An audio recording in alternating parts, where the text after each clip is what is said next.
Good morning everyone. कल तक हमने दूसरा चैप्टर पढ़ा वैद्युत फ्लक्स तथा गाउस की प्रमेय। उसमें वैद्युत फ्लक्स, गाउस की प्रमेय, गाउस की प्रमेय के अनुप्रयोग और कुछ न्यूमेरिकल क्वेश्चंस, वो चैप्टर हमारा कंप्लीट हो गया। आज हम तीसरा चैप्टर पढ़ रहे हैं जो है वैद्युत विभव, जिसको कहते हैं इलेक्ट्रिक पोटेंशियल। अब वैद्युत विभव क्या है? कोई धनावेश है एकांक परीक्षण आवेश को अनंत से वैद्युत क्षेत्र में किसी बिंदु तक लाने में जितना कार्य करना पड़ता है वह उस बिंदु पर वैद्युत विभव कहलाता है। ठीक है। यदि धन परीक्षण आवेश क्या है Q0 को हम अनंत से वैद्युत क्षेत्र के किसी बिंदु तक लाने में हमको W कार्य करना पड़ता है। परीक्षण आवेश Q0 को कहाँ से ला रहे हैं? अनंत से और वैद्युत क्षेत्र के भीतर किसी बिंदु तक, तो वहाँ तक हमको W कार्य करना पड़ रहा है। तो वैद्युत विभव होता है V = W/Q0, जो किया गया कार्य है और जो परीक्षण धन आवेश है, उन दोनों की जो निष्पत्ति है उसको ही हम क्या कह देते हैं? वैद्युत विभव। विभव का मात्रक और जो बीमा है, बीमीय सूत्र, क्योंकि कार्य का मात्रक जो हो गया वो जूल, आवेश का जो मात्रक है वो है क्या? कूलाम।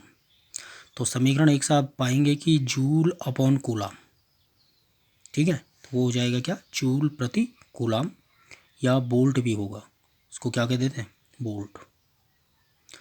1 वोल्ट बराबर 1 जूलाम बट 1 कूलाम, या 1 वोल्ट बराबर क्या है?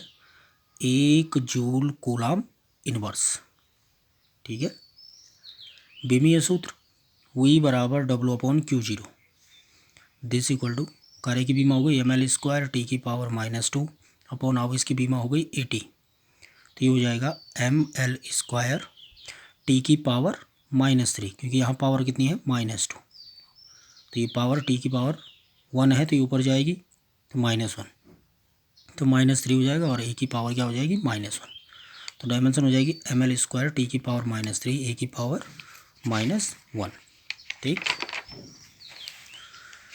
उसमें हम कुछ देखते हैं कि अगर पृथ्वी को एक निर्देश के रूप में माना जाए, कि जैसे हम मूल बिंदु है तो उस मूल बिंदु को निर्देश मानते हैं। ठीक है, वहाँ से हम x एक्सेस खींचते हैं, y एक्सेस, z एक्सेस, इस प्रकार से। तो पृथ्वी विभव के निर्देश के रूप में, ठीक, तो पृथ्वी हम जानते हैं कि एक बहुत बड़ा क्या है? सुचालक है। अब सुचालक होने का मतलब क्या हो गया? कि पृथ्वी को आप चाहे कितना भी आवेश दें या कितना भी आवेश उससे क्या करें? ग्रहण करें, उस पर किसी भी प्रकार का कोई क्या नहीं पड़ेगा? प्रभाव नहीं पड़ेगा। ठीक है। तो जब पृथ्वी को शून्य विभव के लिए निर्देश माना जाता है तब वस्तु को क्या कहा जाता है? धन आवेशित कहा जाता है। जब पृथ्वी को शून्य विभव के लिए क्या कर रहे हैं? निर्देश कर रहे हैं, मान रहे हैं, तो वस्तु को जो आवेश है वो क्या हो जाएगा? पॉजिटिव। ठीक है। और इलेक्ट्रॉन का जो प्रवाह होगा तब कहाँ से होगा? पृथ्वी से और धनावेश की ओर, जब क्या है? शून्य विभव के लिए निर्देश किया गया है। ठीक, तो ये क्या हो गया? धनावेशित। और इलेक्ट्रॉन का प्रवाह पृथ्वी से कहाँ हो गया? धन या वस्तु की ओर।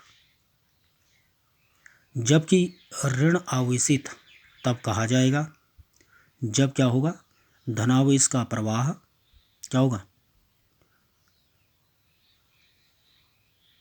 जब धनावेश का प्रवाह किस में हो जाएगा? वस्तु से और पृथ्वी में होगा, वस्तु से और पृथ्वी में। ठीक, तो किसी चालक को पृथ्वी से संबंधित करने पर उसका विभव शून्य हो जाता है। कोई भी चालक है, उसका संबंध अगर आपने पृथ्वी से कर दिया है तो उसका विभव क्या हो जाता है? शून्य हो जाता है, 0 हो जाता है। ठीक, तो इसको पढ़ लेंगे और इसको बाहर इंडेक्स पर तीसरा चैप्टर विद्युत विभव डाल करके, और आज की डेट हो गई 15 तारीख, और फिर अंदर कॉपी पर क्लास वर्क के रूप में इसको कर लेंगे।